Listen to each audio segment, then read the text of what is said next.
కొల్లాపురం నియోజకవర్గంలోని పెద్దకొత్తపల్లి మండల కేంద్రంలో పిఎస్సిఎస్ ఆధ్వర్యంలో ఏర్పాటు చేసిన మొక్కజొన్న కొనుగోలు కేంద్రాన్ని పర్యాటక సాంస్కృతిక మరియు ఆబ్కార్ శాఖ మంత్రి జూపల్లి కృష్ణారావు ప్రారంభించారు. ఈ సందర్భంగా రైతులు ఎదుర్కొంటున్న రవాణా సమస్యలపై తక్షణమే స్పందించి అధికారులకు ఆదేశాలు జారీ చేయడం జరిగింది. ఇప్పుడు ఈ లారీ మక్కలు కొన్నారు, లారీలు వస్తలేవు, లేట్ అయిపోతుంది, వర్షం వస్తే మొత్తం మొక్కలు గడిచిపోతాయి. లారీలు ఎందుకు వస్తలేవు?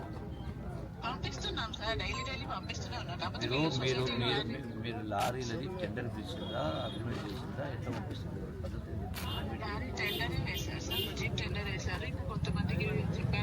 టెండర్ మొత్తము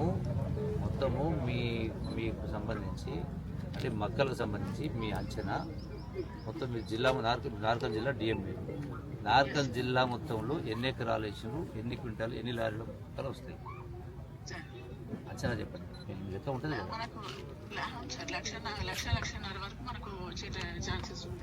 లక్షన్నర టన్నులు, టన్నుల క్వింటల్లా లక్షన్నర టన్నులు అంటే 15,000 లారీలు. 15,000 లారీలు 15,000 లారీలో మీరు టెండర్ పిలిచినప్పుడు మండలాల వారి పిలిచినా, జిల్లా మొత్తం ఒకరికి పిలిచినా ఎన్ని లారీలు? జిల్లా మొత్తానికి ఒకటే పెట్టారు సార్. ఎందుకు పెట్టారు? దాంట్లో మళ్ళీ కొంతమంది డివైడ్ అయిపోయి 4 సెంటర్కి ఒక్కొక్క సబ్జెక్ట్ ట్రాన్స్పోర్ట్. ఎప్పుడే కానీ ఇప్పుడు ఒడ్లకు సంబంధించి నేను ఏం చేసిన 5 మండలాలు ఉంటాయి, 4 మండలాలు ఉంటాయి. 4 మండల గత ఒకరికే ఇచ్చేది. ఒకరికి ఇస్తే వాడు 10 లారీలు ఉండి 10 లారీలు పెట్టి 40 లారీలను ఉత్తర నంబర్ రాసి ఇచ్చేది. 100 లారీలు లేవు.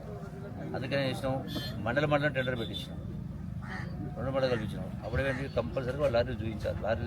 లారీలు పార్క్ చేసి చూపిస్తేనే వాళ్ళ టెండర్కి అర్హులు. సో సిస్టంలో నెక్స్ట్ ఈ సిస్టంలో అట్లా ఆ ప్రకారం చేయండి. ఫస్ట్ రేపు సమీక్ష పెడతాను, నేను కలెక్టరేట్లో పెడతాను.